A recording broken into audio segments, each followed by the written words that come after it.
Қайырлы күн, құрметті көрермен, эфирде Energy Time, студияда әдемі Сайлаубай. Жас тіршілікке жан бітіретін, адамзаттың жаңа серпінмен қимылдайтын мезгілі. Маусым сол жаздың шырайлы бастауы, еңбек пен күн шуағының қыза түскен шағы.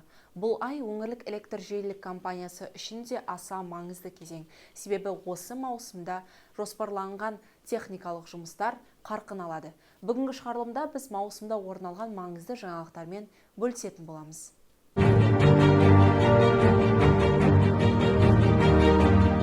Бірінші маусым дүниежүзілік балаларды қорғау күні.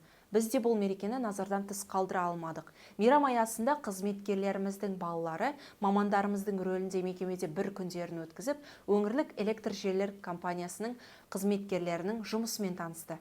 Түсірілім кезінде балалардың шынайы күлкісі, көздеріндегі қызығушылық пен ақкөңіл пікірлері әрбір кадрға ерекше жылу сыйлады. Ойнады, үйренді, шабыттанды. Электр энергиясымен жұмыс істеу үлкен жауапкершілік, ал сол жауапкершілікті кішкентай жүрекпен сезіну болашақтың бастамасы. Бала күлкісі, жүректің нұры, болашақтың үні. Осындай күндеріміз көбейе берсін.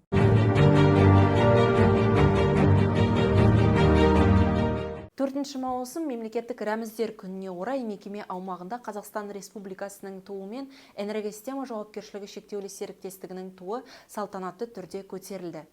Бұл айрықша шара ұлттық құндылықтарымызға құрметті білдіреді, отансүйгіштік пен бірлікті нығайтады. Сондай-ақ мекемеміз бен еліміздің дамуына, өркендеуіне лайықты үлес қосуға деген ұмтылысын айқындайды. Мемлекеттік рәміздер бұл еліміздің тарихы, тәуелсіздігі мен болашағының айшықты көрінісі. Ту көтеру мәртебесі мекемеде көп жылдар бойы адал еңбек етіп келе жатқан білікті маман, әкімшілік шаруашылық бөлімінің қызметкері, сантехник және ағаш ұстасы Әлби Қуанышұлына берілді.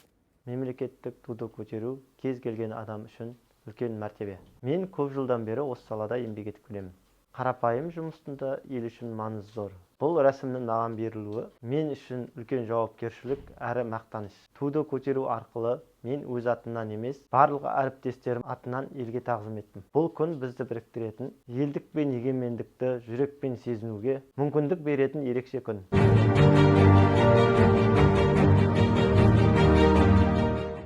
Энергосистема жауапкершілігі шектеулі серіктестігінде 2025 жылғы жөндеу науқаны аясында жоспарлы жұмыстар жалғасуда. Ақтөбе қаласында және Ақтөбе облысының аудандарында электрмен жабдықтау нысандарын жөндеу, ауыстыру, реконструкциялау бойынша ауқымды жұмыстар жүргізіліп жатыр. Жұмыс барысы мекеме басшылығының жіті бақылауында.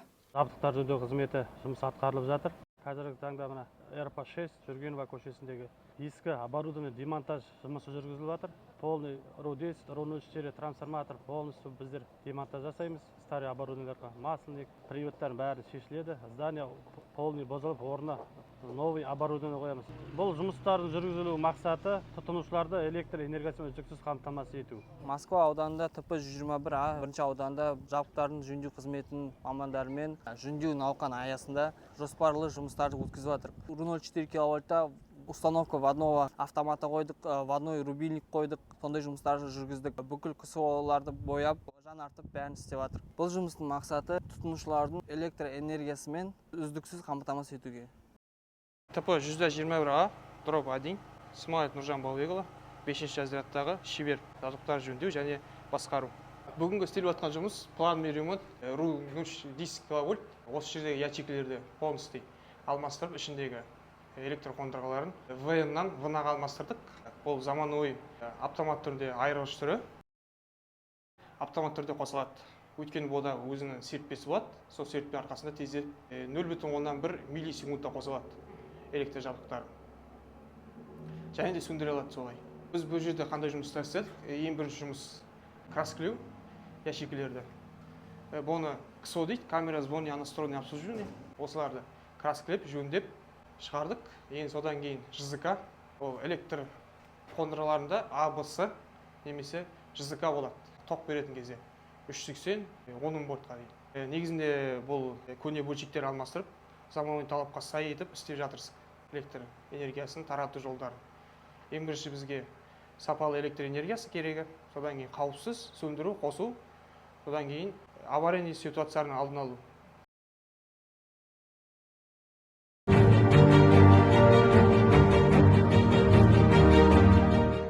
Аудан Аудандық құрылымдардың жұмысымен танысу мақсатында мекеме басшысы Рүстем Орынбасарлы Арыстанов өңір аудандарына атап айтсақ, Шалқар, Ырғыз, Ойыл, Қарғалы, Мұғалжар, Мәртүк аудандарына іс-сапармен барды. Сапар мақсаты жұмыс барысын бақылау, нысандарды тексеру, ағымдағы жөндеу кампаниясы шеңберіндегі жұмыстардың орындалу барысымен танысу. Сапар аясында учаске қызметкерлерімен кездесіп, өндірістік міндеттердің орындалу барысы мен техникалық жағдайлар талқыланды. Жергілікті желілердің сенімді жұмыс істеуі тұтынушыларды сапалы әрі үздіксіз электр энергиясымен қамтамасыз етудің негізгі кепілі екені атап өтілді. Ағымдағы және алдағы жұмыстарға нақты тапсырмалар беріліп, күзгі-қысқы кезеңге дайындықтың маңыздылығы ерекше назарға алынды.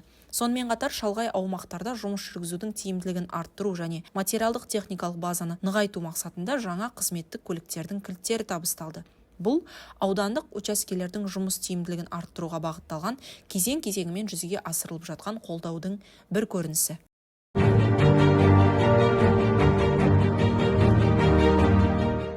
28 маусым бұқаралық ақпарат құралдары қызметкерлерінің күні. Журналистер, редакторлар, операторлар, жүргізушілер мерекесі. Сондай-ақ технология дамыған заманда сапалы контент жасап, ол ақпаратты тұтынатындарға да қатысты мереке.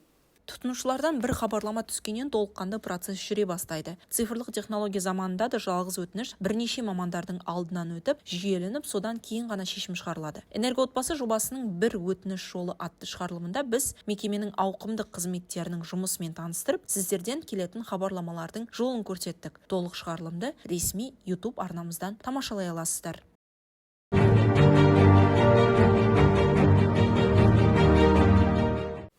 Үздіксіз электр қуатын беру мен тұтынушылар арасында өз ісіне жауапты, асқан білікті, өз ісіне құштар мамандар отырады. Әрбір өтініш әрекеттер тізбегін іске қосады, және ол энергокеңседен басталады.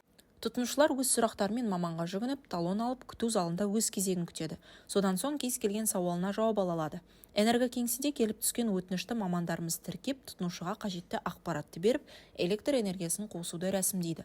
Бұл мұқияттылықты, жауапкершілікті талап ететін күрделі жұмыс.